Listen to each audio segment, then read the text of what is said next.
आज मैं आपको एक्सप्लेन करने वाला हूँ 2022 में रिलीज हुई एक अमेरिकन सुपर हीरो मूवी जिसका नाम है ब्लैक एडम। मूवी की स्टार्टिंग में हम 5000 साल पहले की कहानी देखते हैं, जब खानदाक नाम का एक शहर हुआ करता था और ये काफी विकसित और शक्तिशाली देश था। लेकिन फिर आख्तोन नाम के एक राजा ने इस शहर पर राज करना शुरू किया, लेकिन उसे पावर की भूख थी और उसके लिए वो कुछ भी कर सकता था।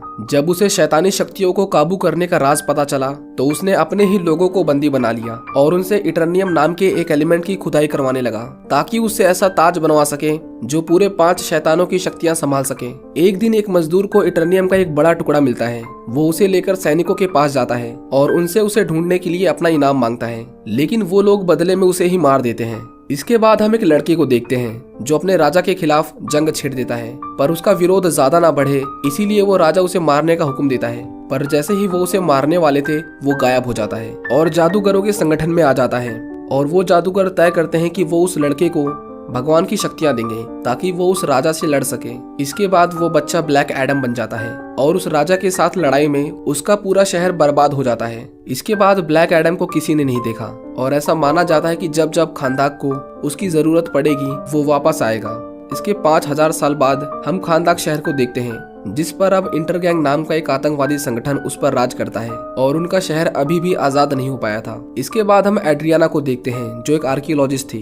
वो अपने शहर को इंटरगैंग के लोगों से आजाद करवाना चाहती थी, जिसके लिए उसे वही क्राउन चाहिए था जो आज से 5000 साल पहले उनके शहर में कहीं खो गया था। उसकी तलाश में वो और उसकी टीम रेगिस्तान में ऊंचे पहाड़ों के बीच में आते हैं और एड्रियाना उन गुफाओं में लिखी प्राचीन भाषा को पढ़कर आगे बढ़ने लगती है। लेकिन तभी इंटरगैंग के लोग उनके ऊपर अटैक कर देते हैं और उसके भाई को पहाड़ियों से गिराकर मार देते हैं। एड्रियाना को वो ताज मिल जाता है, लेकिन जब वो उसे लेकर नीचे आती है तो इंटरगैंग के लोग उसे भी पकड़ लेते हैं। वो उससे वो ताज छीन लेते हैं। वो उसे मारने ही वाले थे कि तभी वो उसके नीचे रखी एक कब्र पर लिखे हुए मंत्रों को पढ़ने लगती है और इसी के साथ ब्लैक एडम एक बार फिर से जिंदा हो जाता है।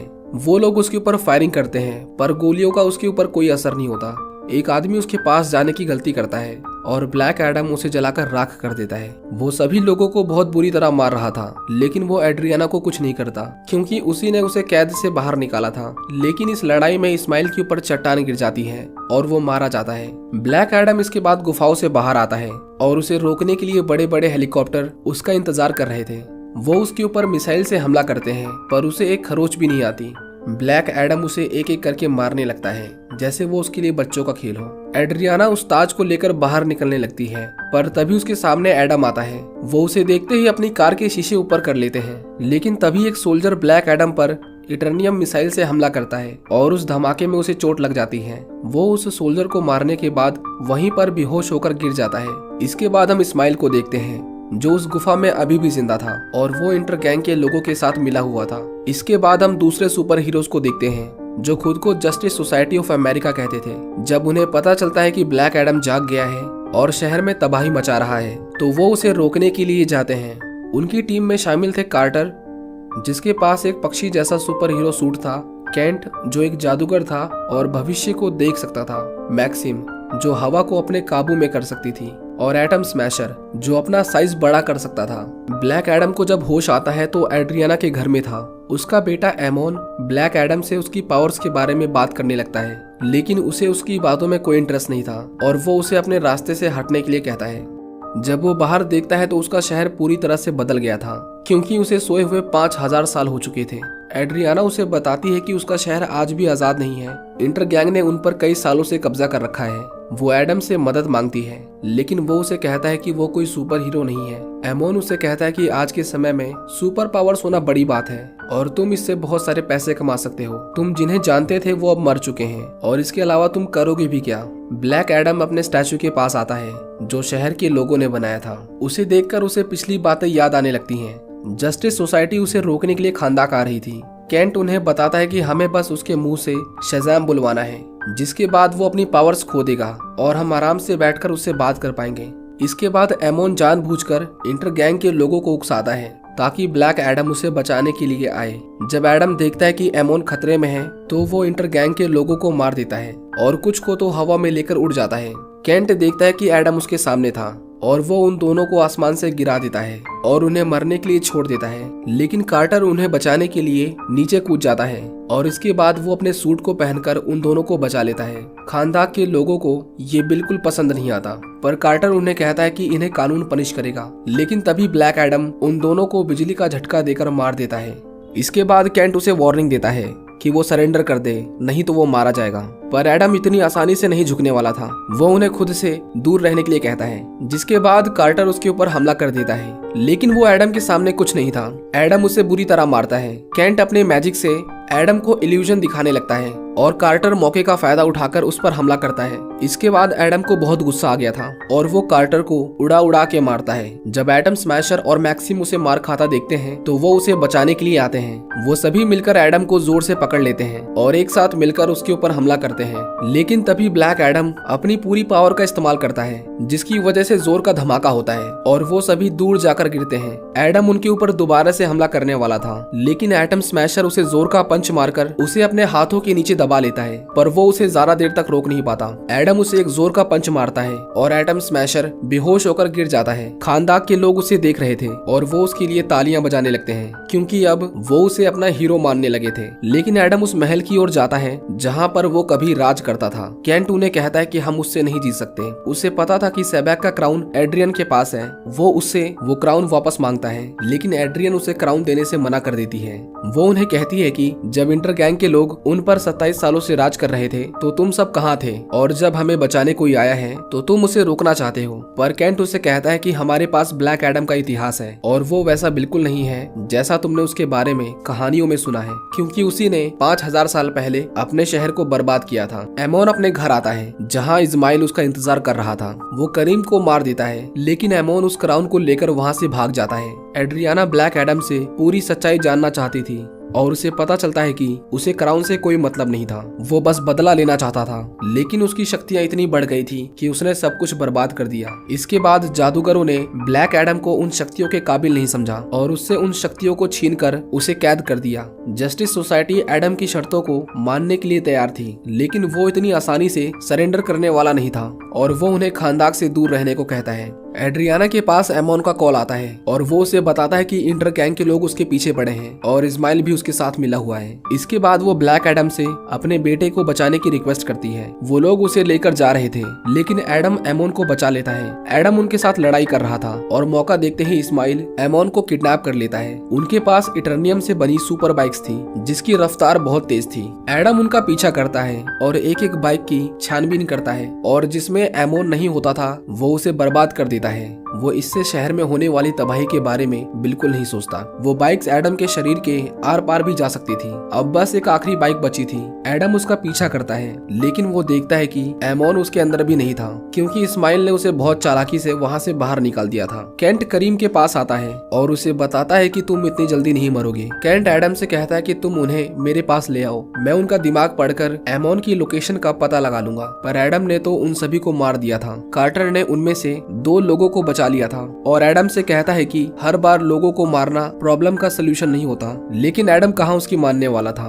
वो उन दोनों को ऊपर ले जाता है और जो उसके सवालों का जवाब नहीं देता उन्हें नीचे गिरा देता है। कार्टर को उसकी ये आदत बिल्कुल पसंद नहीं आती और वो दोनों आपस में फाइट करने लगते हैं और फाइट करते करते उन्हें वो क्राउन मिलता है जिसे एमोन ने छिपा दिया था। वो उसे अपने शिप में लेकर जाते हैं और उसके ऊपर लिखा हुआ था कि जिंदगी ही मौत का एकमात्र रास्ता है, लेकिन इसका मतलब उन्हें भी नहीं पता था। एड्रियाना कहती है कि जब तक उसका बेटा नहीं मिल जाता वो सभी मिलकर काम करेंगे। केंट कार्टर को बताता है कि हम में से कोई एक इस लड़ाई में मारा जाएगा, लेकिन वो कौन था उसे नहीं बताता। इसके बाद वो प्लान बनाते हैं, लेकिन एडम को उनके प्लान में कोई दिलचस्पी नहीं थी। वो अकेला ही उन सभी को मारने जाता है। वो इस्माइल को देखता है, उसने खुद को इटर्नियम की शील्ड से बचा कर रखा था जिसके पार एडम भी नहीं जा सकता था। इस्माइल उनसे वो क्राउन मांगता है, नहीं तो वो एमोन को मार देता। एड्रियाना उसे वो ताज देने जाती है और ब्लैक एडम भी कार्टर को उसे रोकने के लिए मना करता है। क्राउन मिलने के बाद इस्माइल बताता है कि वो राजा आन कोड का ही वंश है और अब उसे इस क्राउन से वो शक्तियां मिलेंगी जिसके सपने कभी उसके पूर्वजों ने देखे थे। वो एमोन को भी शूट कर देता है, पर इसके साथ ही वो शील्ड को भी बंद कर देता है और इससे पहले वो बुलेट एमोन को लगती एडम उसे रोक लेता है और उसके गुस्से से वहाँ पर जोर का धमाका होता है जिसमें उन्हें छोड़कर सभी लोग मर जाते हैं, यहाँ तक कि इस्माइल भी। एडम ने एक बार फिर से इतनी तबाही की थी। वो कार्टर को बताता है कि जादूगरों ने कभी उसे नहीं चुना था, बल्कि उन्होंने उसके बेटे हुरूद को खानदाक को बचाने के लिए चुना था और उसने राजा को भी कई बार हराया, लेकिन उस राजा ने उसे मारने का सोचा जो उसके बेटे जितना ताकतवर नहीं था। उसने हमारे पूरे परिवार को खत्म कर दिया, लेकिन जब हुरूद ने मुझे अधमरी हालत में देखा तो उसने सब कुछ छोड़कर मुझे बचाने का सोचा और उसने अपनी सारी पावर्स उसे दे दी। लेकिन उसके ऐसा करते ही राजा के लोगों ने उसके बेटे को मरवा दिया और शहर के बीच में जो पुतला है वो ब्लैक एडम का नहीं बल्कि हुरूद का था। लेकिन एडम डिसाइड करता है कि वो अपने बेटे की कुर्बानी जाया नहीं जाने देगा। उसने इन शक्तियों से सिर्फ तबाही मचाई है, इसीलिए वो कार्टर से कहता है कि वो अपनी शक्तियों को छोड़ देगा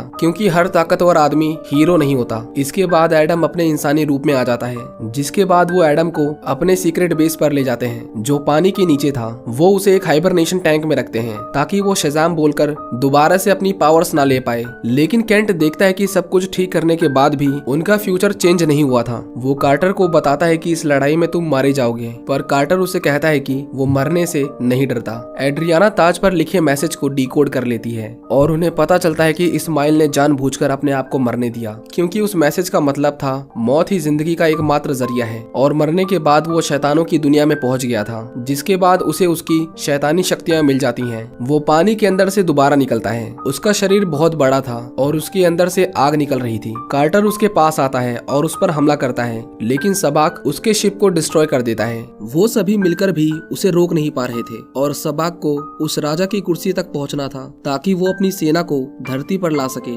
केंट कार्टर से कहता है कि तुम इस लड़ाई में मारे जाओगे, लेकिन फिर भी उसे मरने का कोई डर नहीं था। केंट उस महल के चारों ओर एक शील्ड बना देता है ताकि कार्टर अंदर ना आ सके और वो डिसाइड करता है कि वो कार्टर की जगह खुद उससे लड़ने जाएगा ताकि वो कार्टर का फ्यूचर चेंज कर सके। वो सबाक से लड़ने जाता है, लेकिन उसे भी पता था कि वो नहीं जीत पाएगा। वो एडम से टेलीपैथी के थ्रू बात करता है और उससे सबाक को रोकने के लिए मदद मांगता है। वो उसे आजाद कर देता है, लेकिन वहाँ की सिक्योरिटी उसे रोकने लगती है।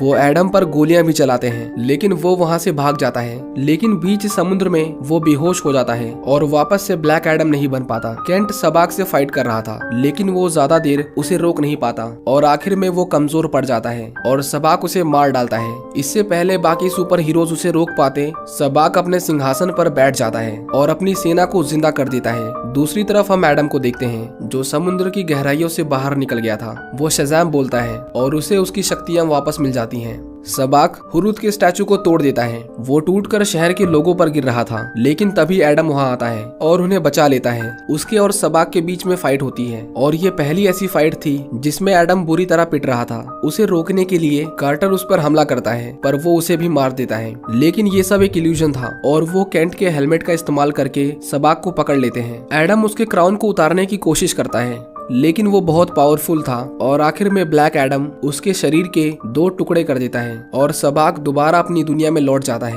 उसके साथ उसकी सेना भी खत्म हो जाती है और इस तरह खानदाक शहर अब सभी से आजाद हो चुका था। कार्टर डिसाइड करता है कि वो वापस लौट जाएगा। एड्रियाना उसे कहती है कि अब वो खानदाक का राजा बन सकता है और ब्लैक एडम उस सिंहासन पर बैठता है, लेकिन जल्द ही उसे रियलाइज होता है कि ये गलत है और उस सिंहासन को डिस्ट्रॉय कर देता है। एडम डिसाइड करता है कि वो इस शहर का राजा न बनकर इसका रखवाला बनेगा। इसके बाद हम देखते हैं कि एमेंडा वॉलर एडम को अपना मैसेज भेजती है और उसे धमकी देती है कि अब खानदाक ही उसकी जेल है और वो कभी भी उसके बाहर ना जाए। एडम उसे कहता है कि इस धरती पर कोई ऐसा नहीं है जो उसे ऐसा करने से रोक सकता है, पर एमेंडा उसे कहती है कि हमारे पास तुम्हें रोकने के लिए इस दुनिया से बाहर के लोग भी हैं। और तभी वहाँ सुपरमैन आता है जो एडम से कहता है कि हम आराम से बैठकर बात कर सकते हैं। और इसी के साथ ये मूवी यहीं खत्म हो जाती है।